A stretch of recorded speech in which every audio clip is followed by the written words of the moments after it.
स्वागत है आपका आपके अपने YouTube चैनल सरस्वती ज्ञानधारा पर।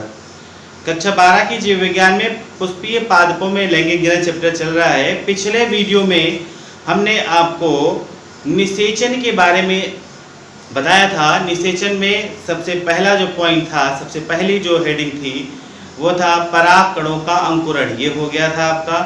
फिर पराग कणों का अंकुरण के पश्चात दूसरी जो हेडिंग आई थी वो क्या थी, पराग नलिका का बीजांड में प्रवेश। ये हो गया था। फिर तीसरा हेडिंग था जो पराग नलिका का भ्रूणकोश में प्रवेश। अब उसके पश्चात उसके आगे क्या होता है इसके बारे में आज हम लोग पढ़ते हैं। तो जो पराग नलिका बीजांड में प्रवेश कर जाती, बीजांड में प्रवेश करने के 3 रास्ते थे, मैंने आपको कल बताए थे। या तो वो जो है बीजांड द्वार के द्वारा जाएगा, बीजांड द्वार के द्वारा अंदर जाती है तो उसे बोलते हैं पोरोगेमी। अगर वो निभाग को भेदती हुई अंदर जाती है तो उसको बोलते हैं कैलेजोगेमी। और यदि वो अध्यावरण को भेद कर जाती है तो उसको क्या बोलते थे, मीजोगेमी। तो इसके द्वारा आपकी पराग नलिका बीजांड में प्रवेश कर गई। बीजांड में प्रवेश करने के पश्चात वो भ्रूणकोश में प्रवेश करेगी। भ्रूणकोश में 2 प्रकार से प्रवेश कर सकती है, या तो अंड कोशिका और सहायक कोशिका के बीच से होती हुई चली जाए, या फिर क्या होगा, दूसरा जो रास्ता था, दूसरा प्रकार जो था वो किसी एक सहायक कोशिका के ऊपर से होती हुई भ्रूणकोश में प्रवेश कर जाती है। तो भ्रूणकोश के अंदर प्रवेश करने के पश्चात अब आगे जो आएगा वो अगला है नर युग्मकों का स्वतंत्र होना। ठीक है, तो इसके बाद जो आपकी हेडिंग आएगी नर युग्मकों का स्वतंत्र होना।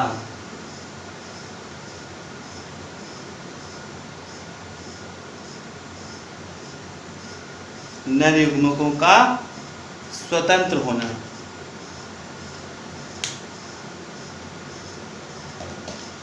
तो देखेंगे जरा,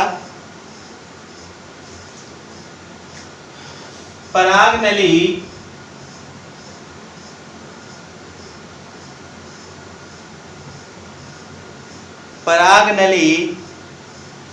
के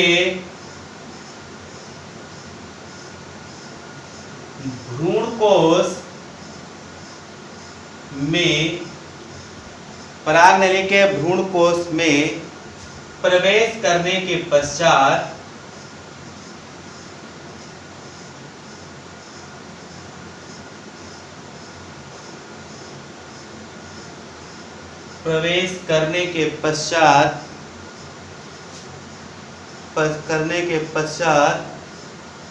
इसमें उपस्थित नर युग्मक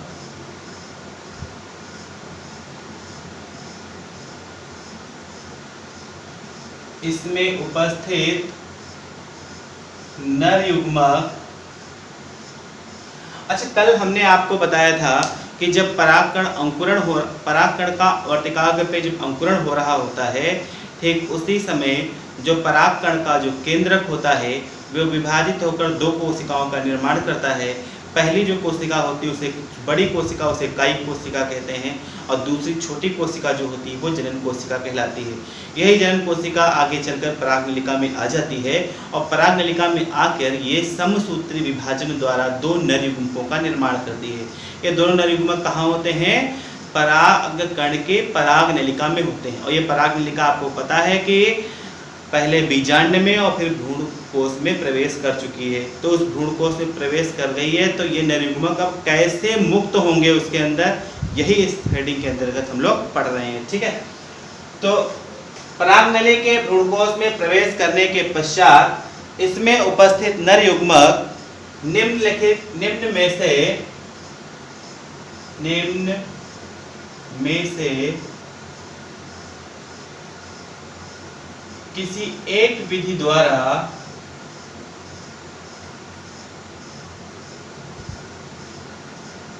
निम्न में से किसी एक विधि द्वारा स्वतंत्र हो जाते हैं। स्वतंत्र हो जाते हैं। कहाँ स्वतंत्र हो जाएंगे? वो भ्रूणकोश के अंदर जाके वो स्वतंत्र हो जाएंगे। तो कौन कौन सी विधियां हैं, जरा विधियां देखें कौन कौन सी विधियां हैं। नंबर 1,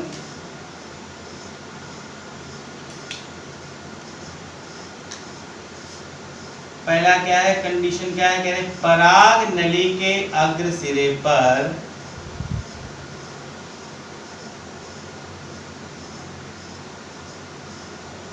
पराग नली के अग्र सिरे पर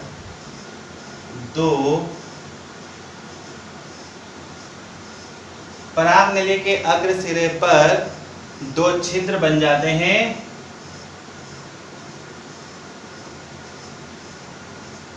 दो छिद्र बन जाते हैं तथा प्रत्येक छिद्र से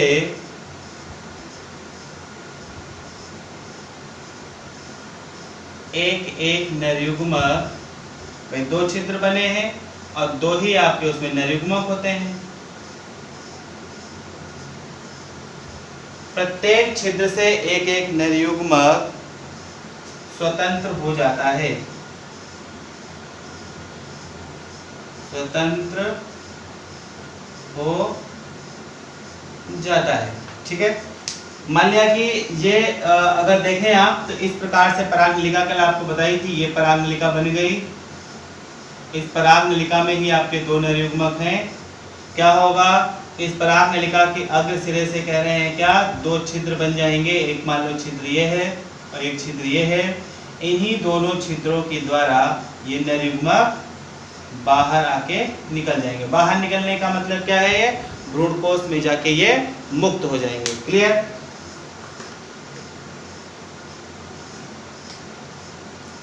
दूसरा टाइप का हो सकता है, दूसरा कैसे और मुक्त हो सकते हैं, देखें दूसरा देख लें।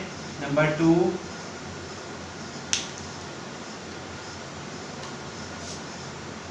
कह रहे पराग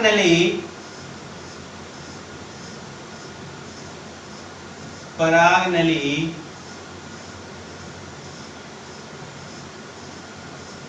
भ्रूण कोश में पहुंचकर अपने अग्र सिरे से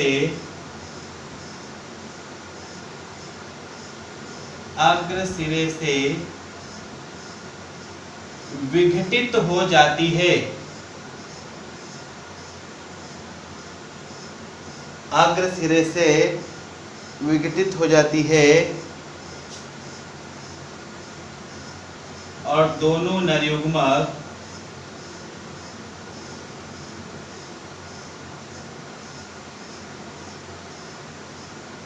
मुक्त हो जाते हैं।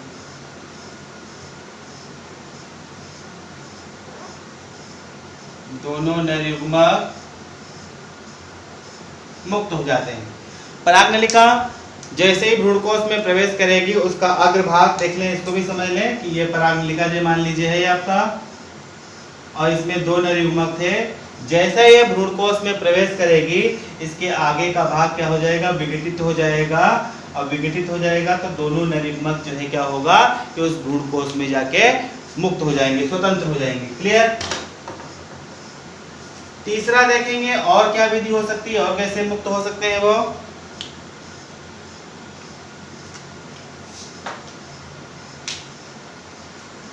कभी कभी पराग नलिका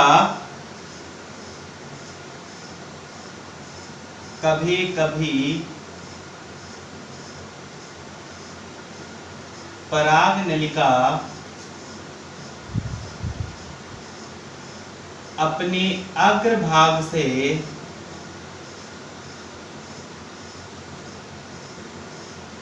दो भागों में विभाजित हो जाती है।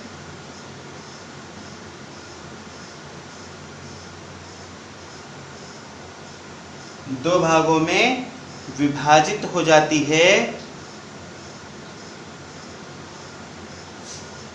जिसका एक सिरा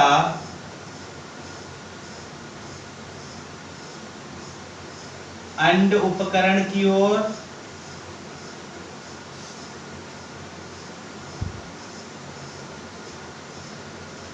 तथा दूसरा सिरा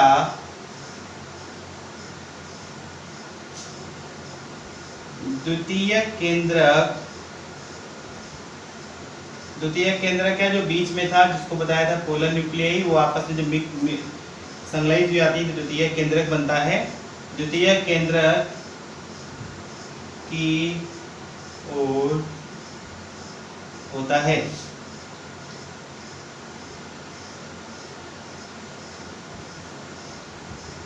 बाद में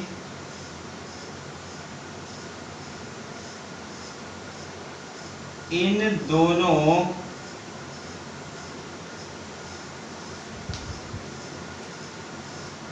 दोनों भागों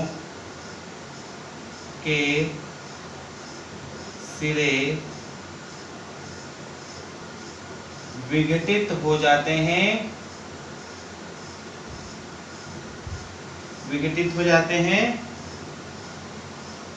और नर युग्मक स्वतंत्र हो जाते हैं।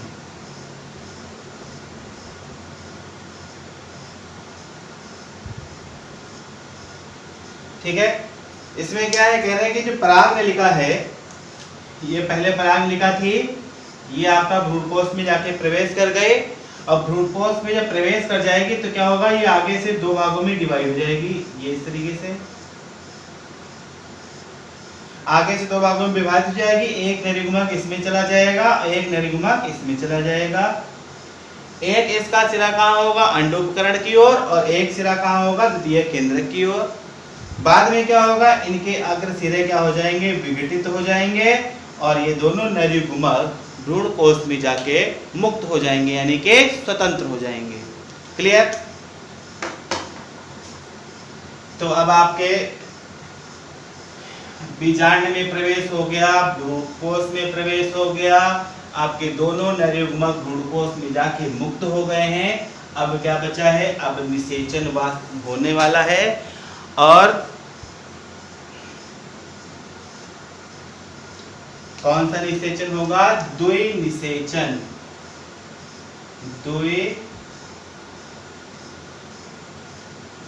द्विनिषेचन या दोहरा निषेचन भी बोलते हैं इसको, अंग्रेजी में बोलते हैं डबल फर्टिलाइजेशन।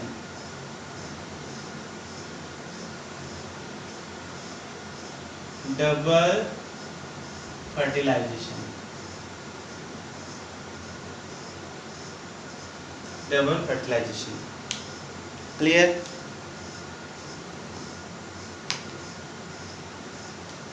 इसको हम देखें जरा डायग्रामेटिकली, आपको समझाए दे रहे हैं।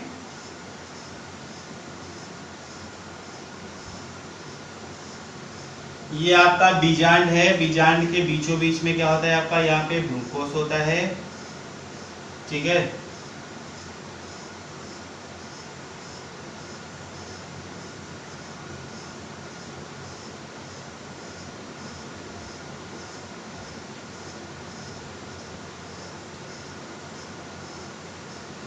ठीक है। यहाँ ऊपर की तरफ क्या होती है, आपकी तीन प्रतिमुखी कोशिकाएं होती हैं।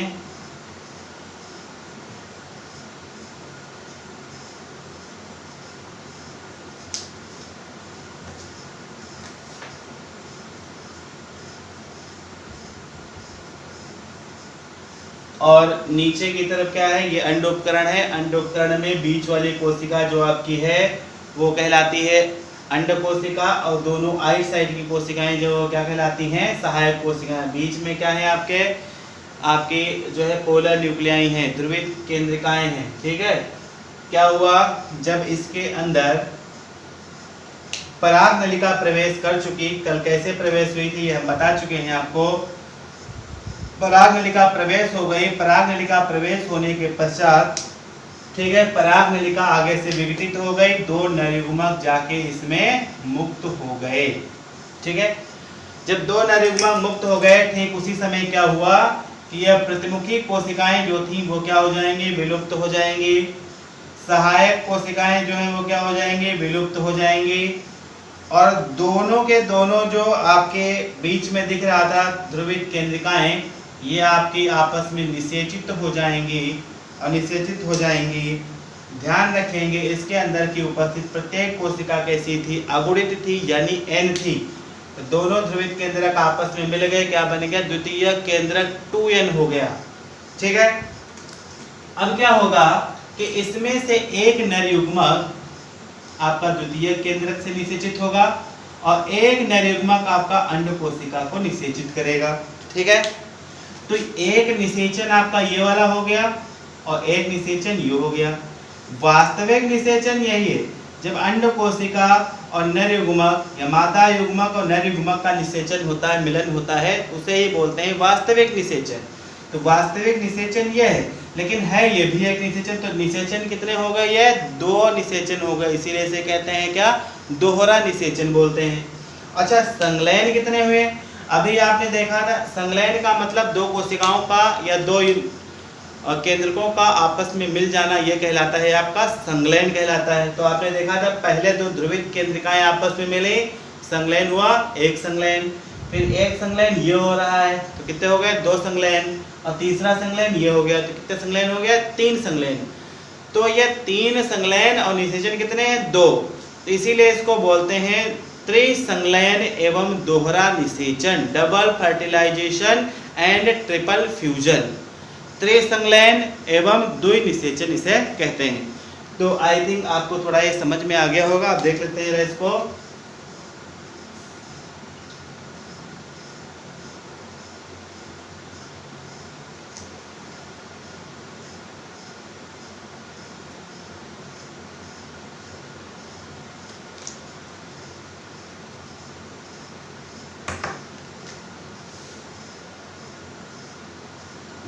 भ्रूण कोश में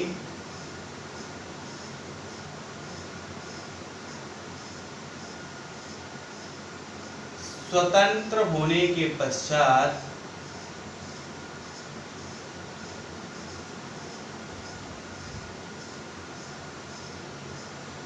भ्रूण कोश में स्वतंत्र होने के पश्चात एक नर युग्मक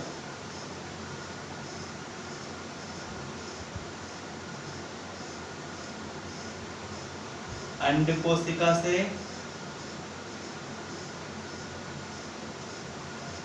एक नर युग्मक अंड कोशिका से संलयित होकर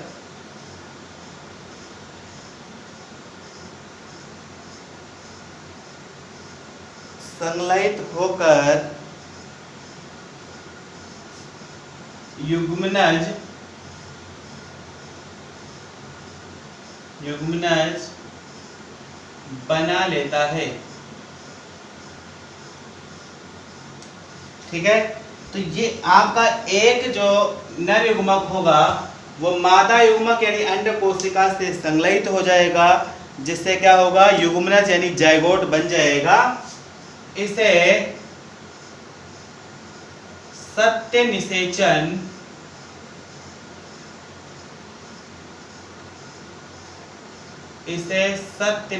यानी वास्तविक निषेचन, ठीक है, कहते हैं। इसे सत्य निषेचन कहते हैं।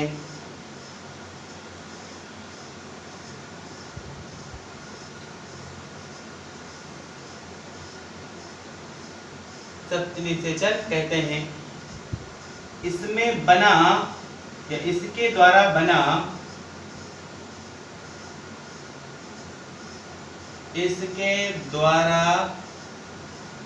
बना युग्मनज यानी जाइगोट द्विगुणित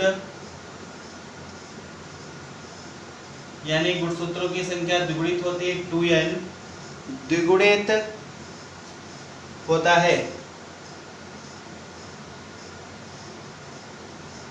यानी कि जैसे ही दोनों नर युग्मक भ्रूण पोष में मुक्त होंगे, भ्रूणकोश में मुक्त हो जाएंगे तो इसमें से एक नर युग्मक पहले कहाँ जाएगा, अंड कोशिकाओं के पास जाएगा, उससे संलयित हो जाएगा।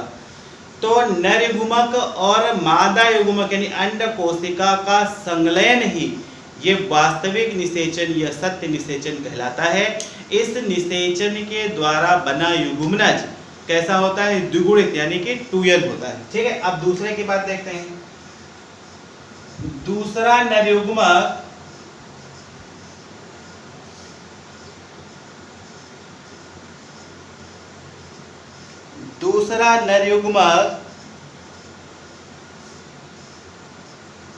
द्वितीयक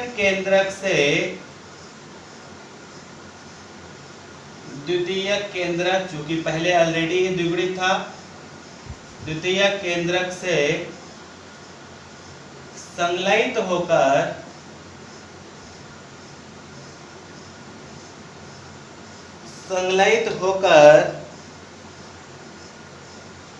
एक त्रिगुणित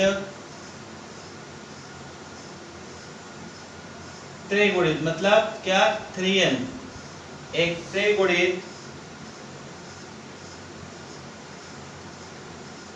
त्रिगुणित केंद्रक बना लेता है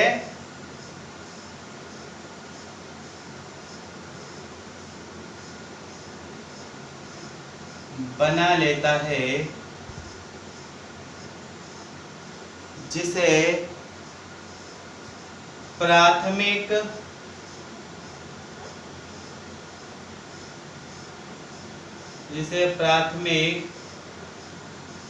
भ्रूणपोष केंद्रक कहते हैं।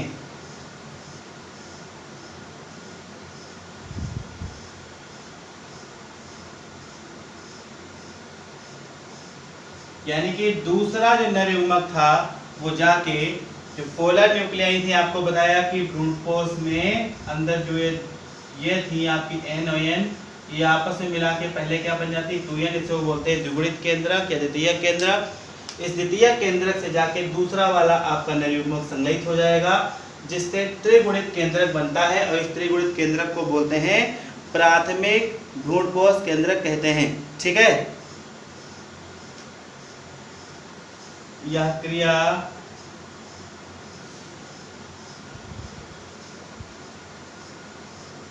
त्रिसंलयन कहलाती है।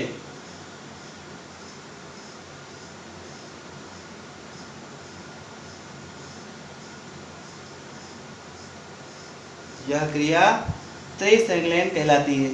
क्लियर? इस प्रकार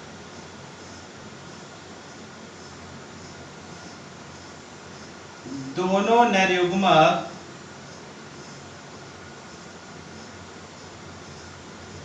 निषेचन में भाग लेते हैं।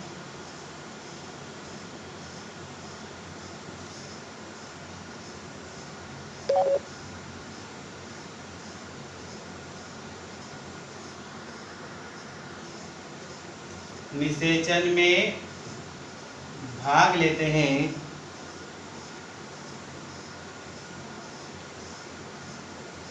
इसीलिए इसे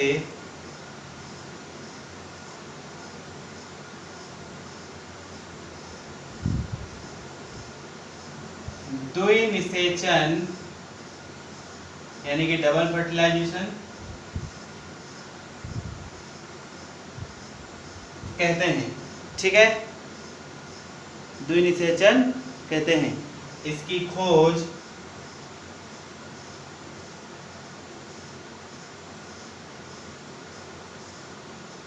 इसके मतलब किसकी, द्विनिषेचन की खोज एक वैज्ञानिक थे, उनका नाम था नवासिन।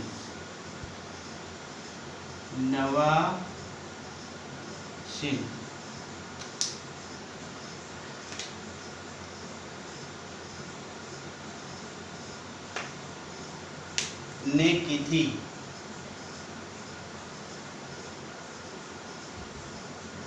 नवासिन ने की थी।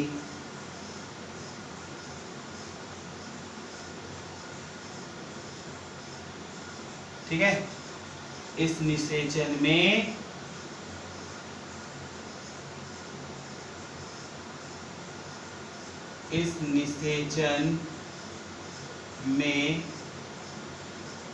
बना द्विगुणित युग्मनज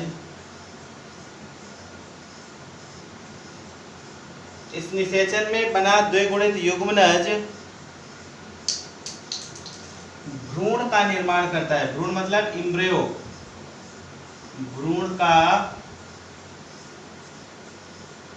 निर्माण करता है, जबकि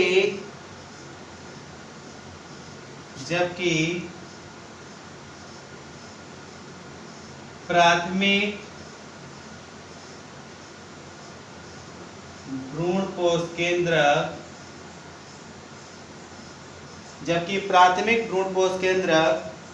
भ्रूण कोष का निर्माण करता है। ठीक है, भ्रूण कोष इसको बोलते हैं क्या? एंडोस्पर्म का निर्माण करता है। ठीक है, जो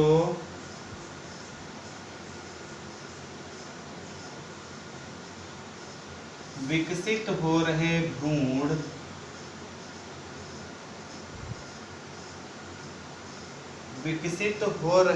भ्रूण के पोषण में काम आता है। यानी कि जो आपका भ्रूणकोष है वो विकसित होने वाले भ्रूण को पोषण प्रदान करता है। ठीक है, तो यह आपका निषेचन की क्रिया संपन्न हो गई है। बचा क्या है इसमें? निषेचन के पश्चात कौन कौन सी घटनाएं होती हैं और द्विनिषेचन का महत्व क्या है। ठीक है, यह हम आपको अगले वीडियो में पढ़ाएंगे, समझा देंगे।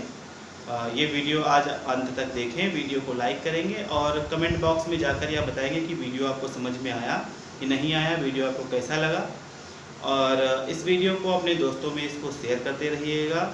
और यदि आपने अभी तक इस चैनल को सब्सक्राइब नहीं किया है तो इस चैनल को सब्सक्राइब अवश्य कर लीजिएगा। तो ठीक है, देखते रहिए, बने रहिए सरस्वती ज्ञानधारा पर। Thank you.